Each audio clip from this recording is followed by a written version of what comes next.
ደስታዬን የማካፍሎት ሚስጥሬን የማውጋውት ሲከፋኝ ልቤን የማጫውቶት ቤተኛው ነኝ። ይህ ፕሮግራም ቤተኛው ነው። ቤተኛ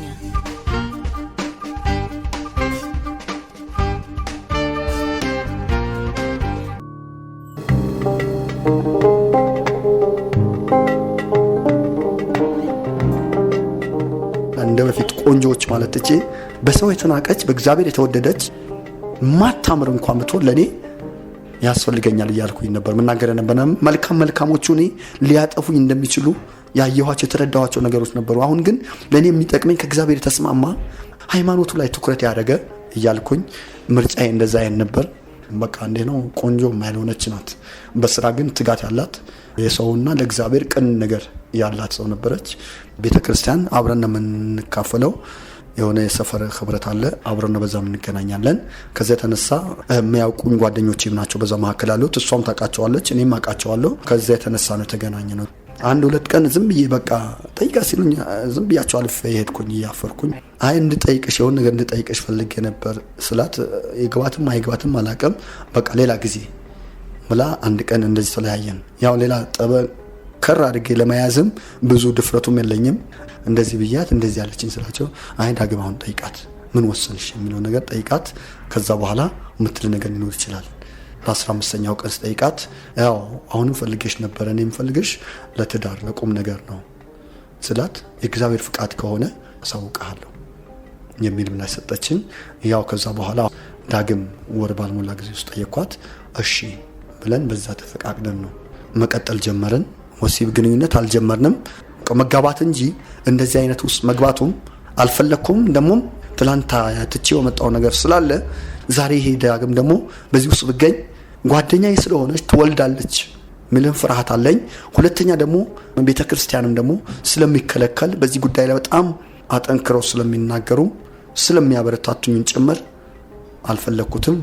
የጋብቻችን ቀን እንጂ እንደዚህ አይነት ነገር ተጠያይቀን ማናቀር ከመጋባታችን በፊት ቤተሰቦቻችን ከማሳወቅ በፊት የራሳችን የሆነ ነገር መያዝ ያለብን ቤት ሳይኖረን ብንጋባ ነገ መንከራተት ይሆናል ከሚል አንፃር እሺ ቤት የምንገዛበት ወይ መሬት የምንገዛበት ምን አለ ስንባባል እኔ ጋር ተወሰነ ጥቂት ብር ነው ያለው፣ እሷ ጋር ጥቂት ብር ነው ያለው። ያለን ብር ደግሞ ቤት የሚያስገዛን ነገር እንዳልነበረ አወቅን።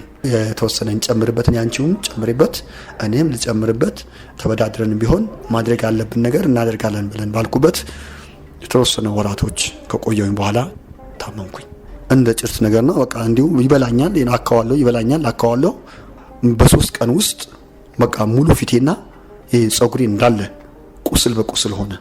ሰው ሲያየኝ ፊቴ በጣም ነው በቃ ብልሽልሽ ነው ያለው። በቃ ልክ መታየት ግማሽ ጎኔ መታየት እስከማይችል ድረስ መክፈት አልችልም። አንድ አይኔ ስራዬን ተወኩኝ። እንደ ራሴን በቃ እንዴት ነው አልችልም። እንኳን ስራ መውጣት አይደለም ከቤት መውጣት ፊቴ ያስጠላል። በቃ ተሸፋፍኜ ነው ያለሁት። ስትሸፋፍነው ደግሞ ይበልጥ እየሰፋ ነው የሚሄደው። ያሳከኛል። ቁጭ ብዬ ነው ስለሱ ነው ማስበው፣ ሌላ ማስበው ነገር የለኝም። ያመኛል። አትከከው ስባል በቃ አያስችለኝም፣ ያሳከኛል። ይሄ ቁስል በቃ እንደሚገለኝ ነው በቃ ራሴን ያሳመንኩት። በቃ ምንድነው ይሄ ነው ብዬ የምለው ነገር የለኝም ለራሴ። ህመም ትላንትና ይሄ እንደዚህ ሆኜ መጥቻለሁ፣ ዛሬ ግን ይሄ የሚገጥመኝ በቃ አሁን ለሞት እንጂ ለመትረፍ ለህይወት አይደለም። ጌታ ሆይ አታሰቃየኝ። እንዲህ አይነት ነገር ለምን ሳላውቅ ያደረኳቸው ነገሮች ይኖሩላቸው ምሕረት አድርግልኝ፣ እባክህ ማረኝ፣ እባክህ ፍቃድ ቢሆን ማረኝ እያልኩኝ ለራሴ በቃ በውስጥ እያለቀስኩኝ ነበር። እና የሚያይን ሰው በቃ ከንፈሩ ሲመጥብኝ የሆነ እንደማሽማጠጥ ራሱን በቃ እንዲህ ሲያየኝ በቃ በጣም ሳቀቅ ነበር ለራሴ። ገና አዲስ ህይወት ስጀምር ገና መልካም ነገር ውስጥ ደርሻለሁ ስል ይሄ ነገር ለምንድን ነው የራሴ ጥፋት ነው በቃ የራሴ ስተት ነው እያልኩኝ በቃ እንዴ ነው መማረም መናደድም መባሰጨትም ጀመርኩኝ። ያ ስጀምር ደግሞ ህመሙን ደግሞ እያየለ ይሄዳል። በቃ ከኔ ጋር የነበሩ ጓደኞቼ ጥለው ስለሚወጡ ለስራ እሱን ደግሞ እዛ መሄድ እንዳለብኝ እነሱ ፍቅር እንዳለኝ ያውቁ ነበር። አጎቶቼ ቤት እንድወስዱኝ አደረኩ። ከዛ ህመሙ ሲያዩት በጣም ያየለ ሆነ። እነሱ ደግሞ የሆነ ሐኪም ቤት መውሰድ አለብን ብለው ሲሄዱ የሚገቡ የሚያዩን ሰዎች ሌላ ሰው ጎረቤት ሰው ነው። ሐኪም ቤት አይደለም ይሄ የአበሻ መድኃኒት ነው መሆን ያለበት፣ አልማዝ ባለጭራ ነው፣ እዛ ወሰዱት ተባለ። አልማዝ ባለጭራ ሲባል ራሱ ሰምቼም ስለማላውቅ በቃ ከምን እንደሚመጣ ሁሉ አልጠየቅኩም። የሆነ ሸረሪት ነገር ሳር ቦታ ላይ ከተኛ ሸረሪት ሸንታብ ምናምን ከሚለው አንፃር ብዙ ሰዎች እንደዛ ነው ገለጻ አደረጉልኝ። ካጎቴ ጋር ሆነን ሄድን። 50 ብር ነው አስከፈለን። አይመረመርም። ዝም ብለው ነው የሚያዩት። አይኔ እንደ መክፈት ነገር አየ። ሲከፍተው አልከፈታለው። ጸጉሬን አየው። የሚጠጣ ነገር ሰጠን፣ የሚቀባ ነገር ሰጠኝ። ከዛ በኋላ እየጠጣ ከ3 ቀን በኋላ ተመለሳለኝ። ጓደኛዬ በዛ ሰዓት ብዙ መቅረብ የለም። እንደ ሰው ጠይቃ ነው የምትወጣው። ለምን አያውቁም? አጎቶቹ ቤት ነው ያለሁት። አያውቁም። የሚያውቁት ጓደኞቼ ናቸው። ከጓደኞቼ ጋር ሆና መታ ጠይቃኝ ነው የምትሄደው። መድኃኒቱ መውሰድ ስጀምረው የሚጠጣው ስጠጣ የሚቀባው ደግሞ ስቀባው ይሄ ውሃ እየቋጠረ ያለውን ነገር እየሰፋ የነበረው ነገር መቆም ጀመረ። ነገር ግን ቁስሉ ወደ ውስጥ እየገባ ወደ ውስጠኛው ክፍል እየገባ እየበላኝ ነው። አሁንም ከቆዳዬ አልፎ ወደ ውስጠኛው በቃ ይበላኛል፣ ይመዘምዘኛል። ሆነ የሚስበኝ ነገር አለ። ወደ ቁስሉ ወደ ውስጥ እየገባ ይስበኛል። ጸጉሬ እየሳበው ነበር። ሁል ጊዜ የተነሳው ጧት መስታወት ላይ ያለው ቁስሉ የሆነ ጠባሳ እየለቀቀ ቁስለት ነገር ቆዳ ነገር ከሰውነቴ እየተላጠ ጫፍ እያየሁት እየላጥኩት እያነሳሁት እየደረቀ እንደዚህ የሆነ ለብዙ ጊዜ ቆየ። መጨረሻ ጊዜ በቃ አልላቀቅ ያለ ቁስል ቅንድቤ ላይ ልክ እንደ ቅንድብ ይመስል ነገር ቁስሉ እንደዛ ሆኖ ቁጭ አለ። ትንሽ ያሳከኛል። በቃ ምልክት እዛ ጋር አኑሮ ሊሄድ ነው። በቃ አንድ ቅንድቤ ፈጽሞ እንደማይኖር እንደውም አሉኝ። ይህ በአልማዝ ባለጭራ እንዴት አይንስ አያሳውር? እንዴት ብዙዎች ሲናገሩ ሲሰማ ለካ አይንም ያሳውራል እያልኩኝ ለካ አይኔ ድኖ ነው በቃ ቅንድቤ ከእንግዲህ በኋላ አይወጣም እያልኩኝ ቆየሁኝ። ከዛ ተሻለኝ። አጎቶቼ እንደተሻለኝ ነገርያቸው ከእንግዲህ በኋላ ስራ መስራት አለብኝ፣ ተሽሎኛል፣ ደህና ነኝ፣ በጣም ደህና ነኝ ብያቸው አመስግኛቸው ወጣሁኝ። ጓደኞቼ ጋር ሄድኩኝ። ስራ ለወጥኩኝ። ወደ አልባሳት ንግድ ውስጥ እንድሰማራ አደረኩኝ። ከዛ ጓደኛዬ ጋር አብረን ቀጠልን። ከኔ ጋር በጣም በህመሙ እንደተጎዳች ነው። ትደናለ ብዬ አላልኩም ነበር እስከ ማለት ሁሉ ደርሳለች።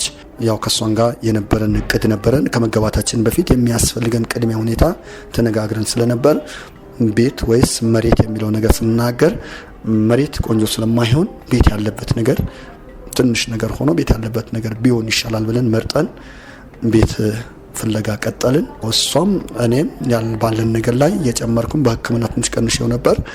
ያው እየጨመርንበት ሄድን። ብድር ወሰድን። እኔም ከጓደኞቼ ብድር ወሰድኩኝ። ለሰዎችም ደግሞ የሚቀር ነገር ነበር የሚከፈላቸው፣ እሱ ማስቆየናቸው። ከዛ እንደዚህ ባለ መልኩ ቤቱ ተገዝቶ ሳንጋባ አብሮ መኖር አይፈቀድም፣ አይቻልም። ስለዚህ ከዚህ የተነሳ ቅድሚያ ቤተሰብ ማሳወቅ አለብን። ከዛ በኋላ ቤተክርስቲያን ማሳወቅ አለብን። ከዛ በኋላ ነው መጋባት ያለብን ብለን ይሄን እኔና እሷ ወሰንን። እሷን ክራይ ቤት ነበረች፣ እኔን ክራይ ቤት ነበርኩኝ። ይህ ቤት ከገዛን በኋላ ደግሞ ከክራይ ቤት መውጣት እንዳለበት ተነጋገርን። እኔ ከምገባ ይልቅ እኔ ከማንም ሰው ጋር መኖር እችላለሁ፣ አንቺ ግን እዛ መግባት አለብሽ፣ እቃ መግዛት አለብን ከሚል አንጻር የራሷን እቃ ነበሩ ካሉ እቃዎች ጋር ሟልተን ሌላ መጨመር እንዳለብን ተነጋገርን።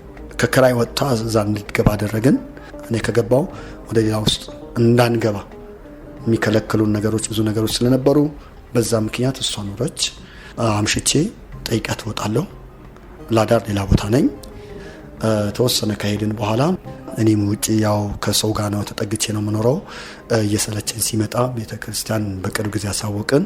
በቤተሰብ ጨረሳችሁ ሲሉን አልጨረስንም። በቤተሰብ ጨረሳችሁ ወደ ቤተክርስቲያን ነው አሉን። ቤተክርስቲያን ከመጨረሳችሁ በፊት ግን መጀመሪያ ምርመራ ተመርመሩ አሉን። የኤችአይቪ ምርመራ አብረን እንድንመረመር አብረውን የነገሩን።